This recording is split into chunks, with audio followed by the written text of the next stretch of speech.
अस्सलाम वालेकुम बच्चों, कैसे हो सब। उम्मीद करो सब खैरियत से होंगे।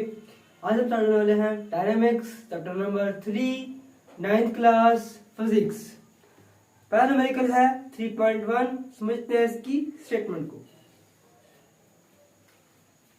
20 न्यूटन की एक फोर्स एक जिस्म को 2 मीटर पर सेकंड स्क्वायर के एक्सेलरेशन से हरकत देती है। जिस्म का मास क्या होगा बच्चों? हमारे पास फोर्स है, हमारे पास एक्सेलरेशन है और हमने क्या फाइंड करना है? हमने मास फाइंड करना है। डाटा है, फोर्स है 20 न्यूटन, एक्सेलरेशन कितना है 2 मीटर पर सेकंड का स्क्वायर। मास हमने मालूम करना है, फार्मूला बनाएंगे F = m में बच्चों।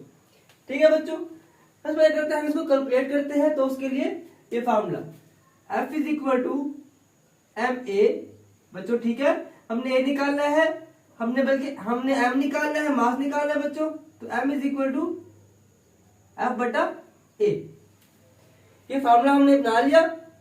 हम मास को फाइंड कर सकते हैं, हमारे पास फोर्स भी है और एक्सेलरेशन भी है। बड़ा फोर्स कितनी है बच्चों? 20 न्यूटन और जो एक्सेलरेशन है वो है 2 मीटर पर सेकंड स्क्वायर।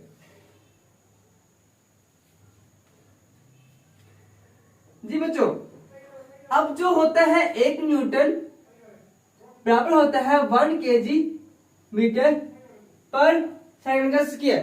ठीक है बच्चों, 20 जरा करेंगे इसको 1 kg मीटर पर सेकंड का स्क्वायर बटा 2 मीटर पर सेकंड का स्क्वायर। ठीक है बच्चों, अब ये जो होगा ये सेम क्वांटिटी से आपस में खत्म हो जाएगी। 2 10 the 20। तो मास क्या आ गया बच्चों? 10 kg।